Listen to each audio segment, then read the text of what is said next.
Greetings and salutations. This is Imperator Vespasian and his trusty sidekick. Hello. Today we're bringing you our new Persian Infantry. These figures are from... Foundry. Yeah, well done. I forgot that. Yes. Genius. They're from Wargames Foundry. If you go onto Wargames Foundry, these are the old range Persians, not the new range Persians. The new range Persians are, I think, later Persians. Or they might be early Persians. That makes no sense. I'm not sure. They do two different ranges. They've got the original range that they brought out, which are these, and the old range. The new range. So these are the old range ones. I like these ones better than the new ones. I just think they look cooler. That's just my... I wouldn't know. Yeah, that's just my humble opinion. So this particular regiment is painted in blue with sort of tan trousers with nice white stripes on them and a yellow hat, sort of a sock that they used to wear on the head. They've got a very, very powerful wicker shield designed to deflect small stones and possibly someone with a blunt stick. A dart. Yeah, a dart probably go through it. Very, very, very, very good defensive countermeasure, a wicker shield. Yeah, this is Persians, dude.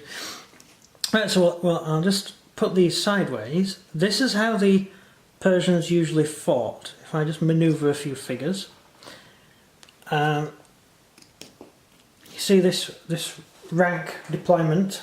I'll just move these two out of the way. That's roughly the makeup of a Persian unit. It would have spearmen in the front, spearmen in the second rank, they would carry shields. Then you would have spearmen without shields and bowmen at the rear. Although most Persian infantry did carry bows. And certainly as time went on, all Persians carried bows. As to how useful they were, probably not that good. They weren't particularly good bows, but it was just a kind of a way of trying to increase firepower of the army. Yeah. So this is how a Persian line would have looked at the Battle of Thermopylae. Cool? Yeah. Yeah. Awesomely powerful wicker shields, as previously mentioned. The spear, which is here, it's not really, it is kind of on the same lines as the Greek spear. On one end you have the sharp pointy bit, and on the back you have a sort of ball, a counterweight. That can be used as a mace in times of great problems. If your spear breaks, you can use the back end to hit people as a mace. And the elite infantry were called the apple pickers, I think. And the ball at the end was in the shape of an apple. Great. Yeah, because they had an apple, because apples were awesome back then. Didn't have spikes. It was a new invention. No, they didn't have spikes. They couldn't deal with lizards. They had to beat the lizard to death rather than stab it. Whereas the Greeks tended to just stab lizards with the back of their spear. Yes. So yeah, that's basically your standard Persian guy. Yeah, so what do you think of them? Pretty much. Why? Well, the figures or the actual Persians? The actual Persians. Well, you can't blame them, really. But you can't, so. Oh, they're just massive They had army. this entire army. Yeah, They had this entire empire. And they just couldn't bother to build an actual shield. But the Persian army was built for size, not for effectiveness. The size doesn't mean anything if you have a small army that has weapons that are far better than yours. Yeah, true. Well, generally how the Persians... Oops, try and get them all back in line, make them look posh. That's it. How the Persians used to fight was... Well, actually how they started off. Cyrus started off with this small army that defeated another state. And then he said to the state, give me 1,000 soldiers and you can run your own affairs, we'll just put a satrap in charge. It's pretty stupid. Yeah, and so then they went to the next town and now you had... Yeah, but that means you have an army of people that don't want to fight for you. Yeah. And they're forced to. Oh yeah, yeah. I have finished the story anyway, this was really fun. So then you go to the next state and you say, we're invading you, you have to surrender, our army's twice as big as yours.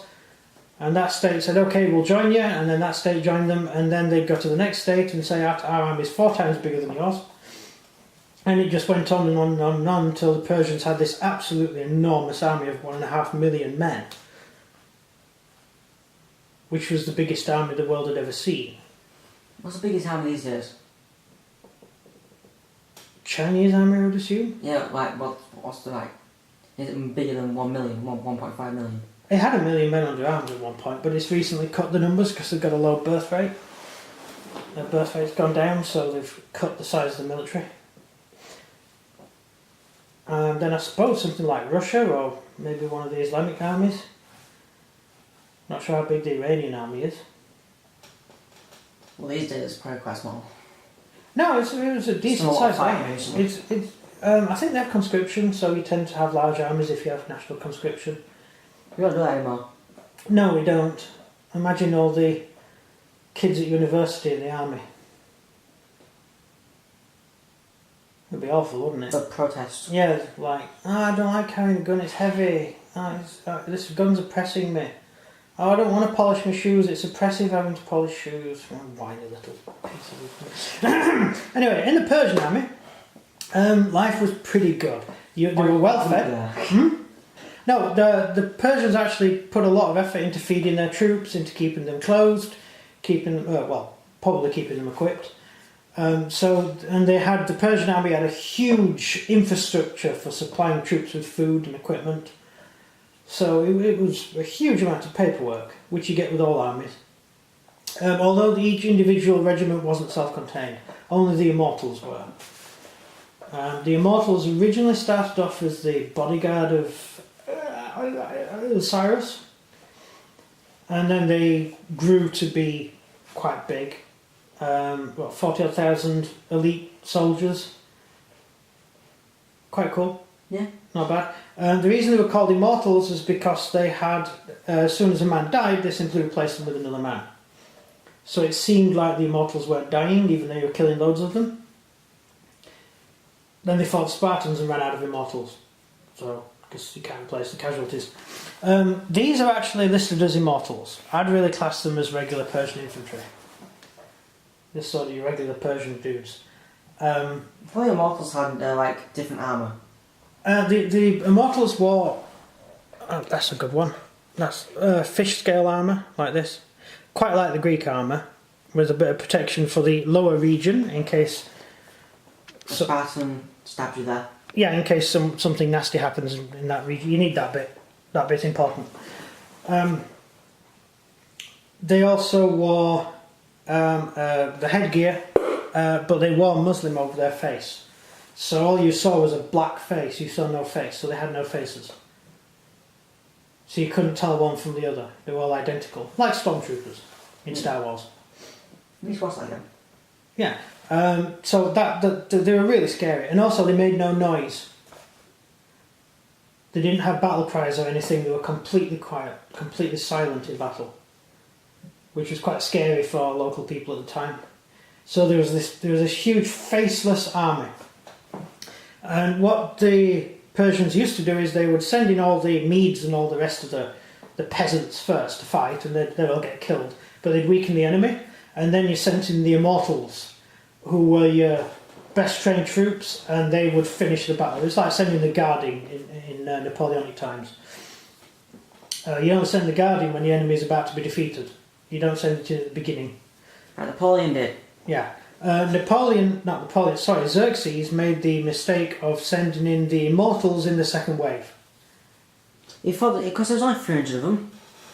No, he thought there were only 300 of them because the scouts only saw 300 of them. Because all the other Greeks were over the other side of the wall having an argument, and the Spartans couldn't be bothered to argue, so they wandered over the wall and started like combing their hair and stuff. And that's all the spies saw.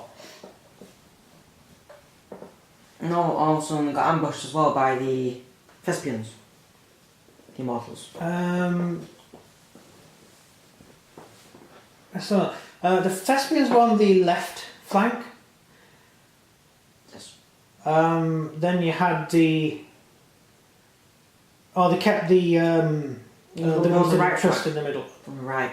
Right was for the place of wasn't it? The right flank was the most popular place. When I was at the Black Gate, Yeah. that's what they call it.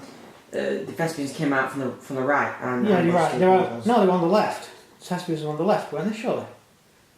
No, because the right was No, actually. not to the Immortals. To the Immortals, It would have been the right. Immortals' right, yes.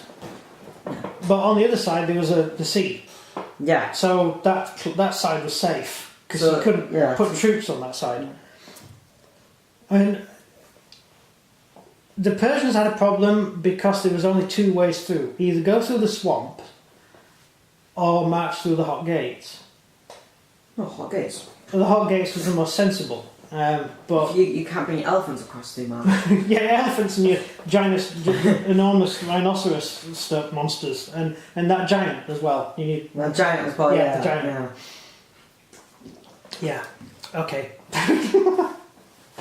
But the Greeks also had ghost warriors, according to Herodotus. Indeed. Yeah, they had Greeks would just jump out of the line and hack people to death and then disappear, which would actually have been individual soldiers sort of getting bored, charging out, killing someone and running back. Or individual soldiers running in, stabbing some people, and all of a sudden not coming back because they were cut down. Because they were killed, but no one noticed that they died. Yeah, that could also happen. So back to the Persians.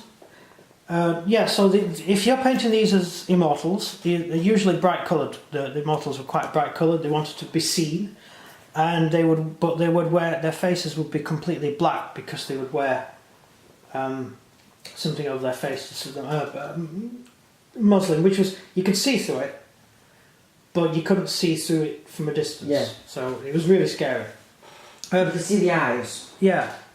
Roman cavalry did the same. They wore face visors which were polished silver. And it was said that you could see your own reflection in the person's face who you were fighting. Which would have been really scary if you think about it. You'd see this big hairy bearded guy staring back at you and go, who's that? You know, because the Germans didn't have mirrors and stuff like that. You know, unsophisticated barbarians and all. So yeah. What's more to say on the this particular subject? This is our first regiment. We have two so far. I'll show you the next one later. Persians. Questions. Go on to the question section. Okay. I have one major question, very important question. What's that? Why did Xerxes never issue his army with something that's not a wicker shield? Or did they all have wicker shields? Or No, some of them didn't? Most troops had whatever they fought within their hometown. So the Indian troops would have probably had some form of small shield and a longer spear than average. But all these come from the central part of Persia, so they come from modern day Iran, modern day Iraq, Babylon, places like that, where they generally would wear these loose-fitting garments, which meant you could move quickly and you were light, so you could move long distances. The Persians did huge amounts of long marching, massive amounts of marching. The Greeks thought they were tough doing a marathon, but the Persians really did have to walk the length of the earth to get to a battlefield. The wicker shield again. Another downside of the wicker shield is the handle is in the middle. You can see there. Which is a downside to most shields. You shouldn't put the handle in the middle of your shield because you have no way of controlling the shield. You can't use it as a weapon unless you're punching forward. Whereas the Greeks, they had their elbow in the middle of the shield, or their shoulder in the middle of the shield, and their hand was on the edge of the shield. That enabled the Greeks to use the shield as an actual weapon, which gave them more dexterity in combat. Whereas this, you've basically got a huge door you're carrying around with you, and you can't really manoeuvre it. It's not very easy to manoeuvre. But it's good to stand behind when you're fighting against people with stone weapons. Oh, wooden weapons. Yeah, or wooden weapons, or so generally the Persian army did the job until they met an elite army who used the most modern technology with iron blades on a 8-foot stick. These sticks were 6 foot long, these ones. The Greeks carried a weapon that was 2 feet longer. So that means you die before you get close enough to actually reach them. A Greek spear will go straight through this shield and through the poor dude carrying it, unfortunately, because he's got no armour, or very little armour. Even fish scale armour like this isn't going to do you much good. If you're lucky, you could have some sort of leather armour, again, not brilliant against extremely sharp metal, iron. And a lot of these troops would also still be carrying bronze weapons, because some of the cultures that were conquered by the Persians were still Bronze Age. Rubbish. Yeah, pretty rubbish, but impressive looking army. The spear is made by me. You get in the pack a load of really spindly spears, which are about the right length, but they're really spindly, and I didn't like them, so I replaced them with these spears, which are just spare spears I had knocking around. And I cut the end off to make it into a 6-foot spear, and I added a little apple to the end of each one, made out of milliput. So that was fun. Next question. As you heard the first question, that's the next question. Last question. Last question. Okay, go on. There was really no question, but then you already told me the formation of the Persian army. The flag, the emblem. Yeah. It's a very weird emblem to have. No, it's very easily recognisable on the battlefield. This is a signal flag. It's not like flags we have today. Each regiment would have its own flag. This wouldn't be it. It would have its own flag. If it was a Persian regiment, the Persian homeland, it would have the eagle. Not the eagle. What is it? It's sort of a weird birdie thing. Sort of a bloke with huge wings that Persians use, with sort of spikes coming off it. That would be the Persian flag that would be carried. These were used to identify the regiment, so you could quickly identify what regiment is where. Because what would happen is when the Persian army was fighting, there'd be a guy with a clipboard, and he'd be walking around going, "Oh, that man did very well over there. I'll make a mark there," and he'd make a mark next to each regiment picture to say which regiment had done well, and then the regiment would be given presents and stuff after the battle. How about you just give him a new shield? How about give him a oak shield covered with brass? How about also giving them some armour rather than cloth? A helmet rather than some more cloth? Well, again, until you met the Greeks, why would the Persians need armour? They weren't really up against anyone who could fight them.